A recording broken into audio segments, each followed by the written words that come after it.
আছো কেমন আছো? আশা করি প্রত্যেকে ভীষণ ভালো আছো।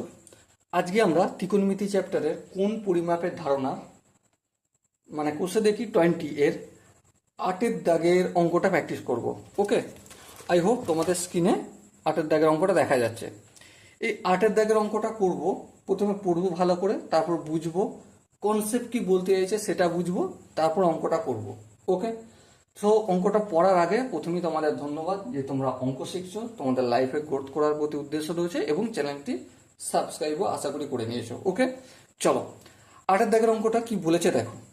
বলেছে যে একটি বৃত্তের ব্যাসার্ধের দৈর্ঘ্য 28 সেন্টিমিটার।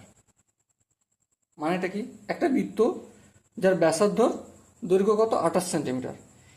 এই বৃত্তে 5.5 সেমি দৈর্ঘ্যের বৃত্তচাপ দ্বারা ধৃত কেন্দ্রীয় কোণটির বৃত্তীয় মান হিসাব করে লিখি। চলো প্রথমে পড়লাম, পড়ে কি বুঝলাম সেটা একটু ড্রয়িং করে বুঝে নিই। ঠিক আছে, চলো। সাপোজ মনে করো এই আমার বৃত্ত, ঠিক আছে, এর মধ্যে এই হচ্ছে ব্যাসার্ধ। হ্যাঁ, ব্যাসার্ধকে আমরা আর দ্বারা ডিনোট করি। হ্যাঁ, আর সমান কত বলেছে? 28 সিএম। চলো 28 সেন্টিমিটার। এবার আমি জানি না যে এখানটা চাপটার মান কত, জানি? হ্যাঁ জানি। কত বলে দিচ্ছে? এই চাপটার মান 5.5 সিএম সেন্টিমিটার। তাহলে এখানে যে অ্যাঙ্গেল আমরা থিটা ধরি নর্মালি, তো এই অ্যাঙ্গেলটার মান কত সেটা আমাকে বলতে হবে।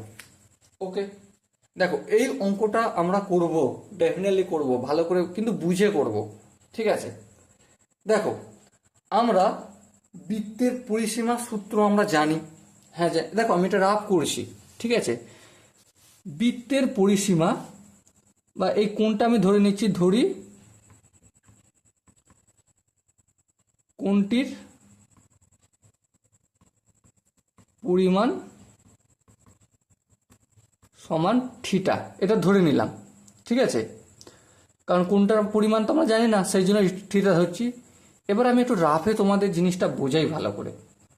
ধরো পরিসীমা সমান কি জানি? 2 পাই আর ইকুয়াল টু কি হয়? ইকুয়াল টু পুরো পরিসীমাটা, পরিসীমা কার? বৃত্তের পরিসীমা হয়েছে 2 পাই ইন্টু আর।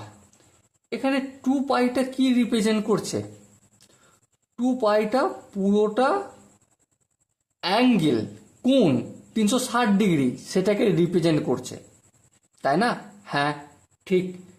তাহলে 2 পাইটার জায়গায় আমি theta into r equal to পরিসীমা, এই কথাটা লিখতে পারি কি পারি না?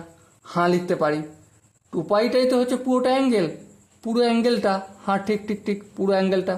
তাহলে এই জিনিসটাই আমি এখানে যদি লিখি যে অতএব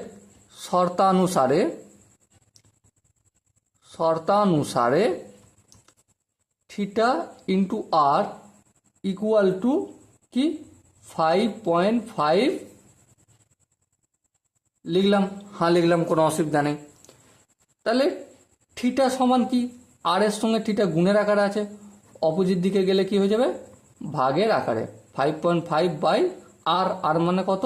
28। বলো এই জায়গাটায় কারো অসুবিধা আছে কিনা? এই জায়গাটায় যদি বুঝতে পারো তাহলে এই জায়গাটা অসুবিধা থাকবে না। এই জায়গাটা কি? পরিসীমা সমান কি জানি আমি? 2 পাই আর। হ্যাঁ, 2 পাই কি জিনিসটাকে রিপ্রেজেন্ট করছে? পুরো 360 ডিগ্রিকে রিপ্রেজেন্ট করছে। 360 ডিগ্রি কি? একটা কোণ।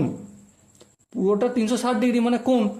কোণের অ্যাঙ্গেল আমি কি দিয়েছি? এখানে ধরেছি থিটা ধরেছি। তাহলে theta into r equal to পরিসীমা।